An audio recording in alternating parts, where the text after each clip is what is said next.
nakikinig sa bawat hilahin.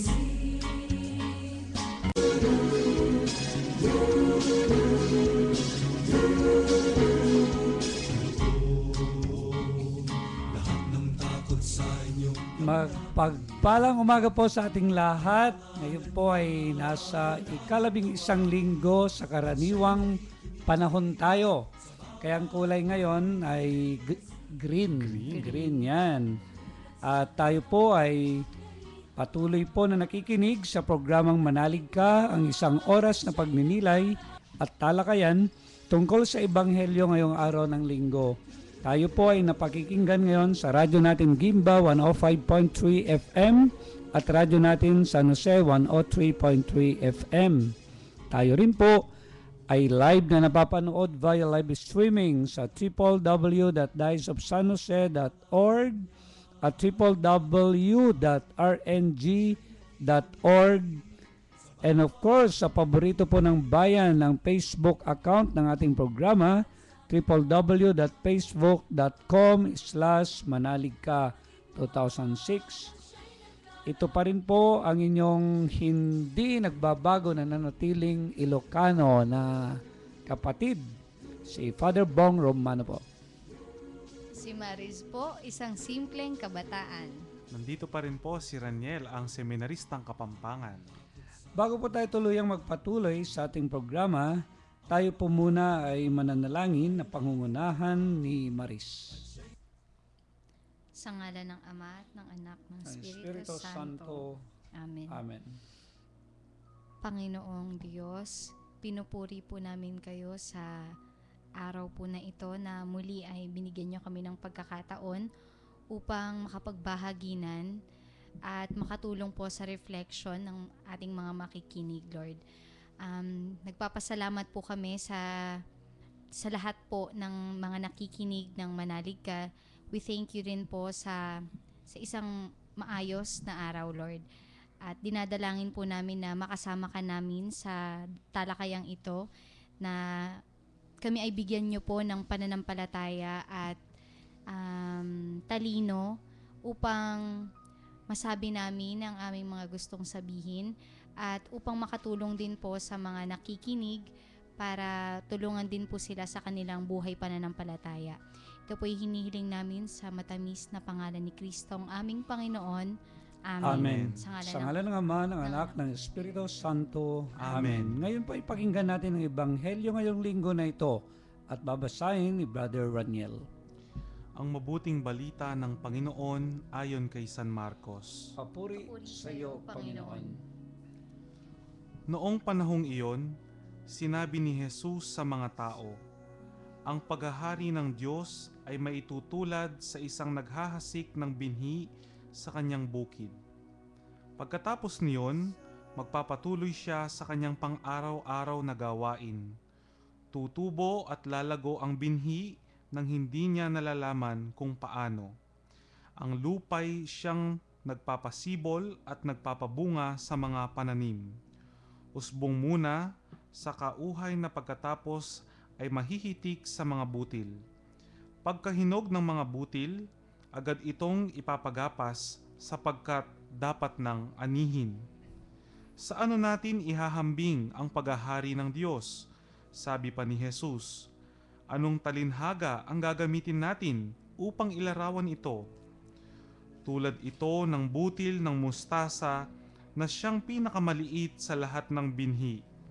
Kapag natanim na at lumago, ito'y nagiging pinakamalaki sa lahat ng puno ng gulay.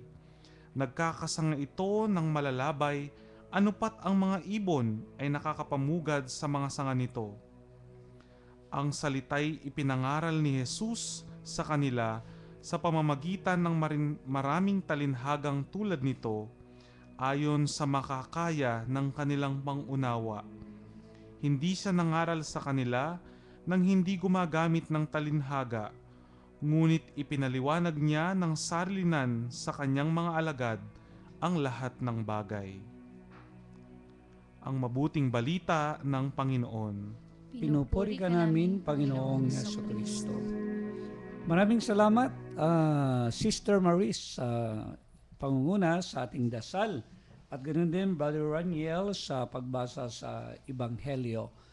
At nung nakaraang linggo, pinagnilayan natin yung isang dakilang kapistahan, brother. Nagsimba ka Opo. ba nun? Siyempre po, nagsimba. Okay. Sana kung matandaan ninyo, yung pagdiriwang ng last Sunday. Yung pong Corpus Christi. Ayan, yung Corpus Christi. Sa Katagalog, Ang katawan at dugo ni Kristo. Ayun. Katawan ni Kristo lang Oo. pala kasi Actually, Corpus. ang gusto pong ipaunawa sa atin yung pagpapahalaga natin sa banal na Eucharistia. Yung pagtanggap natin sa banal na Eucharistia at yung kahalagan nga ng pagsisimba natin. Kasi nga, yan ay katawan ng Panginoon, dugo ng Panginoon.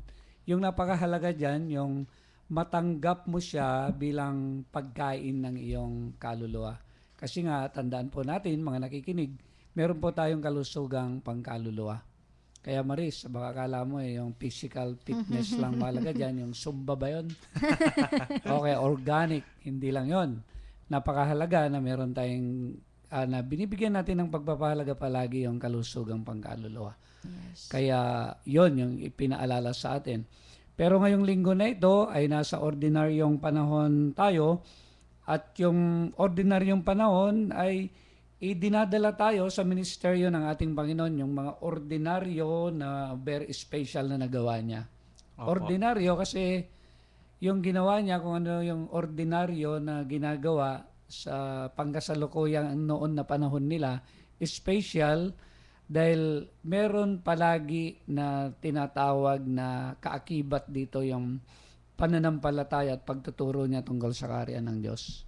Kaya ito yung pag-usapan natin mamaya tungkol sa kaharian ng Diyos. At sabi ng Panginoon, lumalaki yan na hindi nyo nararamdaman at magkakaroon ng kaganapan. At yung nga yung inaasam-asam natin, yung kaharian ng Diyos na yon. At ito yung mga pagninilayan natin, minamahal ng kapatid. Kaya huwag po kayong aalis at magbabalik po ang programang Manalig ka.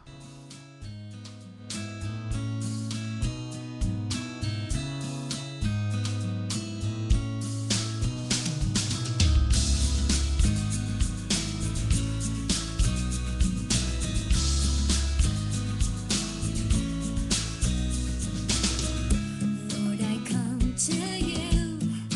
Let my heart be changed, renewed, flowing from your grace.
Nagbabalik po ang programang Manalig Ka. Ito pa rin po ang inyong kabsat, ang paring Ilocano, si Father Bong Romano po. Si Maris po, isang simpleng kabataan. At ang seminaristang Kapampangan, si Brother Raniel. Yeah, so naririto tayo ngayon para pagnilayan yung tinatawag na kaharian ng Diyos.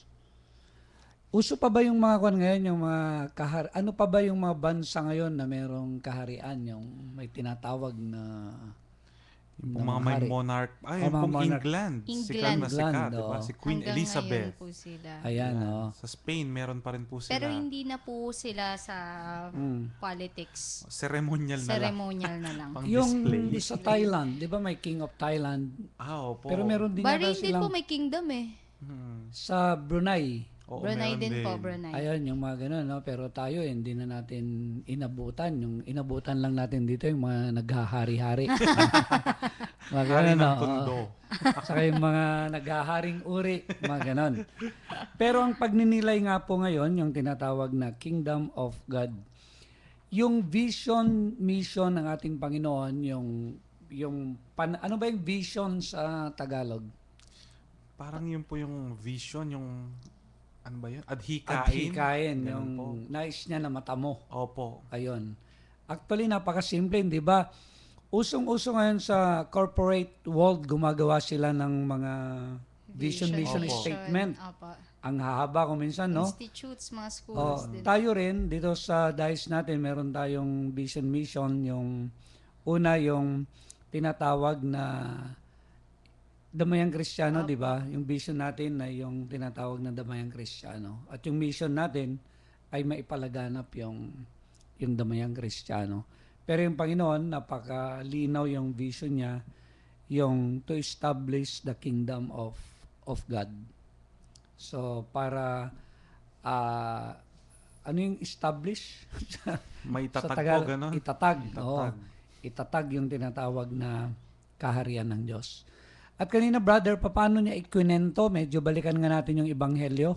Yung una, may naghasik, sabi niya. Opo, yun pong parang dalawang talinhaga po yung nabanggit sa Yan, Ebanghelyo. yung unang talinghaga. Yun po, Father, sabi po niya, ito po'y parang paghahasik ng binhi ng isang tao doon sa kanyang bukid. So sabi po doon, hindi naman po nagtatrabaho yung nagtanim, kundi ang lupa ang magbabahala. Yeah. Siya po yung bahala para sa pagtubo at paglago ng binhi. Yung pong lupa. Tapos siyempre, yung ulan, yung hangin, yung araw. Opo. Actually, yung factor nung naghasik, parang napakaliit nga, no? Silang Nagtanim lang siya, sinabog niya lang. Oo. Pero yung Panginoon, paparamdam din, hindi naman kayong nagpapalaki niyan. Ang nagpapalaki naman talaga, nag-aalaga dyan, yung aking amang nasa langit. Di ba? Yung ganon. At ganon din, ikinumpara niyon sa tinatawag na kaharian ng Diyos. At ganon din, yung isang talinghaga niya, brother, yung hindi maunawaan ni Marician kanina. Tungkol po sa talinhaga po ng mustasa, buto ng mustasa, yung mustard seed na yun po ang pinakamaliit sa lahat ng binhi. Tapos parang siyang lalaking pinakamalaki. Akala po siguro, Father, yung pong mustasa dito, yung ginugulay po. Panigang. Yung pinapakain ni Father ng hilaw. Oo, yun. Kinakain ko ng hilaw. Tapos yung may nabibili sa palengke, ang sarap. Yung Buro. ginagawang burong mustasa. Oo. Pero yan ay yung anong tawag doon? Yung shrub na malabong. Opo. Yung malabong na ganon. Kaya magtataka ka kung yung context mo ay Pilipino, hindi mo maintindihan bakit gumaganon. Opo. Yung Ano laki sa ng Pinoy, mustasa. ibang Yung mustasa mustasa, natin. oo. Kaya nga sa pag-aaral din ng Bible, dapat alam mo yung context nila kasi Opo. bakit lumalaki daw na tinitirahan pa ng ibon? Oo.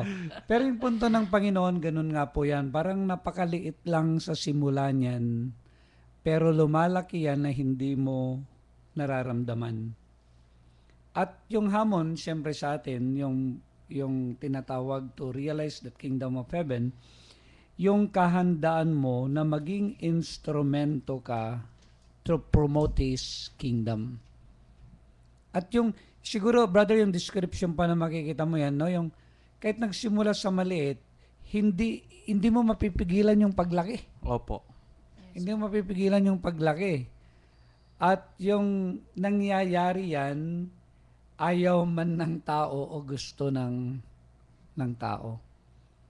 Pero yung nga, yung siyempre, we as Christians, napakahalaga yung kung paano tayo tutulong na to realize. Ano na yung Tagalog ng to realize para May sakatuparan. may parang sakatuparan, ganon. magkaroon ng kaganapan. Yung tinatawag na kaharian ng Diyos. Siguro napakaganda yung hamon sa atin, yung participation. Sabi nila, meron daw iba't ibang uri o ugali ng tao sa tinatawag na participation dyan sa tinatawag na paghari ng Diyos. Una daw, yung pwede kang maging passive. Mm. Ano yung Tagalog ng passive, Maris? Parang, passive na lang po. Yung parang hindi siya nakikialam. Ganun. Ayun. Parang tanggap lang ng tanggap. Tanggap lang ng tanggap. Come what may, mga Come ganon. what walang may, pakialam, wala siyang hindi ginagawa. nakikisangkot, nanunood. Parang ako nung bata ako. Halimbawa, nakikita ko yung mga tao nun doon sa amin, nagpo-prosesyon. Habang nagpo-prosesyon sila, ako naman naninirador lang ng ibon. Parang ano ba ginagawa nitong mga ito? Yung wala kang interest kung ano yun. Hindi ka na- Tapos, makikita mo yung mga bata pupunta doon sa kapilya, lalo na pag may yung mag-alay ng mga bulaklak kay Mama Mary. Ako naman namimitas lang ng bayabas. Mga ganun ba? Kaya lang, bata pa ako noon. May mga nakikita ka ba mga attitude yung parang passive na gano'n? For example, in our faith, mga gano'n. Marami po siguro, Father, yung ayun nga po siguro yung mga karanasan natin, yung mababalitaan mo lang, yung kahit po Katoliko minsan, yung pong, madalas ko pong nakikita, Father, yung pong mga bago ikasal, Yeah. hindi po nila nalaman na requirement po, baptismal certificate, alam po nila, tatanungin, nakumpilan ka ba? Sabi, ano po ba yung kumpil? Yes po. Sabi po nilang ganyan. Tapos naririnig ko po yung mga, pag nagse-seminar sila, nagpipre-K na, sabi nung first lesson po nila ay paano ba ang tamang sign of the cross. Hindi po nila alam, ikakasal na lang. So yun po yung napakahirap. Talagang, yun po, papasok lang po siguro sa simbahan, binyag, kasal, tsaka libing. Ganun na lang po. At kung siya nang ililibing. Alam mo, sa totoo lang, may kinukento sa akin sa isang parokya. Merong masyadong napaka-busy na tao sa tinatawag na worldly affairs. Yung pang trabaho, pang kalakal na ganyan. Ini-invite daw yung mga ng parishioners, alin naman po kayo, sabi nga nun, makipag-prosesyon tayo. Hindi ko maharap, pupunta ako sa Cebu. Alam mo yung Cebu? Ano po, Cebu. Sibuyas. Sibuyasan. So, Asosyal. napakasipag niya na nagtatanim sa Cebu. Ay, punta naman po kayo, piyesta po natin ngayon, may misa po yung obispo, 9:00. Hindi ko maharap, pupunta ako sa Cebu. Ano po bang gagawin niyo sa Cebu? Magbubunot ako ngayon ng mga damo sa Cebu. So, palaging ganon, kahit ano yung, meron po tayong Santa Cruzan ngayon, simba naman po kayo, linggo. Hindi ko maharap. Sabi daw niya, pupunta ako sa Cebu. Alam mo, nagkasakit daw yung tao na yan. Dahil sa kasi Cebu niya, nalalanghap niya yung lason. Chemicals. Nagkaroon siya ng parang cancer, yung gano'n. Ah. Totoo, nangyari ito. Tapos nung dinalaw, yung talagang ayaw mag-participate, talagang yung intention lang niya talaga, yung kumita, yung gano'n. Tapos nung dinalaw niyang gano'n, talagang kuwan na siya, yung weak na siya, yung mahina na. Dinalaw ng mga taong simbahan, tinignan daw silang gano'n, no? At sabi daw niya, andito pala kayo. Hindi naman, hindi ka na namin ma-invite. Sabi nga, may gagawin sa tayo simbahan. Pero ang sagot daw niya, gusto ko pa sanang magtanim sa sibuyas. Ay, Diyos ko po. Akala ko Kala ko gusto niya nang umattend. Tingnan mo yung, wala mang participation sa level ng faith. At ito nga po siguro, kaya po tayo nagre-radio program ngayon, yung mga nakikinig, yung sila Princess, ganyan. So, sana makasama natin next week na, no? Yeah po. So, yon para yung lalo yung mga kabataan na sa murang edad pa lang, meron ng participation. O sige nga, magpayabangan nga tayo. Payabangan na. Ako nagsimula maglingkod sa church namin nung second year high school ako. Wow. Nagsaserve. And ilang taon nung second year high school? Mga 14 po, mga ganyan. 13, 14, Oh, ganun mga ba? 14 kamo na lang siguro. 12, 13, 14. Alam mo ang participation ko nun? Naggigitara ako. Every TTH, yung morning mass ng 6 a.m. ako yung naggigitara. Tapos pag Sunday, sumasama ako sa pari kaya lay minister. Dalawa kami. Kaya kung kwentahin ko nga 2015 ngayon. Ay, lugi Talo naman ako naman po dun kami sa dyan. edad. Wala na Wala yan. na yun. Bagsak na. Ayun, yung gusto ko lang sabihin, nakakatuwa, may history na ganoon na nung pa palang second year high school ako, ay natuto ako na mag-participate para sa realization of the kingdom, at least maramdaman man lang. Alam mo sinong nagturo sa akin? Mga MSC fathers. Oo po. Tapos yung mga SFIC na mga madre. Ayun mga ganon. Yung mga misyonero nun sa amin na mga pare, mga kwan sila, mga Dutch. Dutch sila, pero marunong sila ng Ilocano. Wow. Ay, parang yung mga Dutch po dyan sa Lupao. Oo. Kaya nung Ibang mangumpisal ako, takot na takot nga ako nun dahil alam ko English sila. Naku, paano kaya ako mangumpisal to? Hindi naman ako marunong mag-English. Nung lumapit ako, sabi niya, Ana, dagitay, basol mo, barok. Alam mo yan, alam mo yan. Sabi niya, ano yung mga kasalanan mo, anak? At tapos nung talagang nasiyahan ako, marunong pala Ilocano, pati yung pinalo ko po yung kalabaw, ganyan, nakumusal ko na. Tapos nung bandang huli, nung umalis na ako, binindisyonan ako ni Father Swinkels. Buhay pa ngayon yun, mga 90 na yata. Sabi niya sa akin agsing-sing pait kang road barok. Ano po yun? Magpakabait ka. Oo. So, and totoo lang, doon ko nakuha yung bokasyon ko, yung mga first MSC fathers. Kaya ang alam ko lang noon na magpari ay MSC. Akala ko lang mga diocesan, mga ganoon. So, yun. So, pag nire-recall ko, yung participation ko para sa usaping faith nung second year high school. How about you, Ma'am Maris? Yeah, payabangan naman po Naalala ko lang po, una kong naramdaman na may kulang nung isang grade 1 po ako noon. Magsisimba kami, tapos hindi kami natuloy. Umiiyak ako sa may pintuan, nakakapit ako sa pinto. Ayoko hubarin yung damit ko. Kasi sabi nila, kinulan po kasi, gabi na yun, hindi kami makaalis. Magla-last mass po dapat kami. Ang lakas-lakas talaga nung ulan, hindi kami makaalis. Andun ako sa may pinto, nakakapit ako kasi ayoko po umalis. Sabi ko, baka sakali umalis pa kami.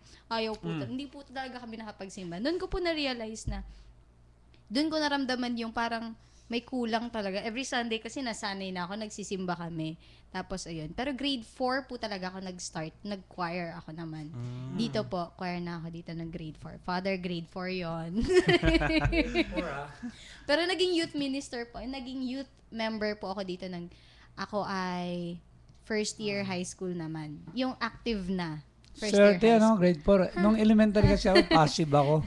Ang alam ko lang samahan nun, alam mo, nung elementary ako, yung nanay ko kapag pupunta sa padasal, yung palagip sa Ilocano, yung merong, ano yung palagip? Yung paalala. Halimbawa, pasyam, 40 days. O, halika barok. Punta tayo dun sa paalala, mayroong gan. Pupunta ako, kasi alam ko merong tambo-tambong. Tambo-tambo. At Ilocano niloloko ko yung mga matatanda na magdarasal sila rosaryo. Baginong Maria, napupuno ka ng grasya. Pagdating sa dulo na bali ang sana. Pasawa yun. Talaga, nagagalit na, ganyan. Pero yun, wala talaga akong active participation ng elementary ako. Wala akong recall. Brother. Ako po naman, kasi Betis po, very traditional po yung Ay, mga oo, sa tao. Pampanga, lalo na sa Betis. Ay, opo. Grabe So yan. maaga po akong namulat sa mga ganyan-ganyan na kahit di ko po naintindihan, nagsisimba Oh, kami. tingnan mo, Oh, ganun din po siguro. Ang motivation ko nun yung lobo, na pag linggo may bago kang lobo, kaya yung mga ibon na binebenta. Oo. Kaya sumasama po ako nagsisimba. Una, ang ganda ng suot mo. Papasuotan ka ng ibang suot mo. Tapos may ibon o kaya lobo kang bibilihin pagkatapos ng misa. Kaya maaga pa lang po mga bata kami, yung pong lagi kaming umaattend nga po din ng mga padasal. Ayun. At saka usong-uso po sa amin yung Black Rosary. Oo. So doon po yung unang involvement ko. Sama po ako doon sa mga grupo ng mga nagba-Black Rosary. And then po siguro nung mga grade 6 ako, nag-COA po ako, Knights of the Altar. So yun po yung formal na pagpasok ko na grade Wow. 6. First honor pa din ako, Father. So, ang motivation po namin, lalo na sa mga bata pa lang ngayon na nakikinig, mga teenager, mga kabataan. So, sana sa murang isipan na yan, sa kasibulan ninyo, ay mag-involve na talaga sa usaping pananampalataya. Kasi minsan, baka maisipan mong pumasok na kapag wala ka ng lakas. Opo. Nanginginig na yung kamay mo. Father, gusto ko pong mag-lay minister. So, mahirap na yun. Kaya, gumawa tayo ng paraan, gumawa po tayo ng mga pagkakataon kung paano tayo talaga ma-involve sa usapin ng pananampalataya sa ating parokya.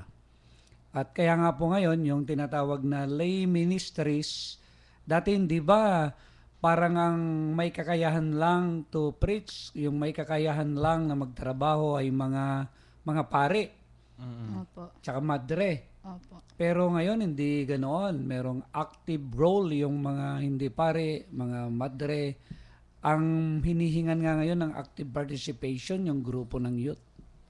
Dahil Mga kayo daw ang tinatawag na pag-asa ng kasalukuyan at sa hinaharap. 'Di ba? Yun ang motivation palagi. At yun din po siguro kung lahat daw ng mga lay ay mag-i-involve kasi sleeping giant daw sila, Opo. brother. Dami po Oh, nila. ang dami. Oh, halimbawa sabihin mo sa Muñoz na lang 40,000 ang lay. Dalawa lang kaming pare o ilang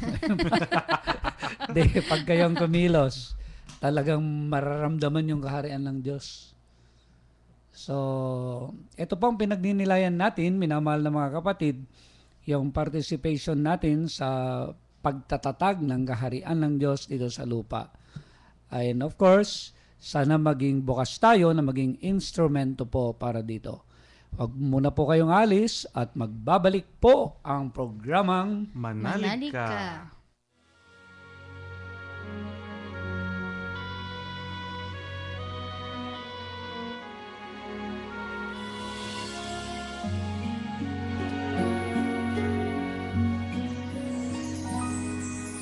Walang sinuman ang nabubuhay para sa sarili lamang. Walang sinuman ang namamatay para sa sarili lamang. Tayong lahat ay may pananagutan sa isa't isa. Tayong lahat ay tinipon ng Diyos na kapiling.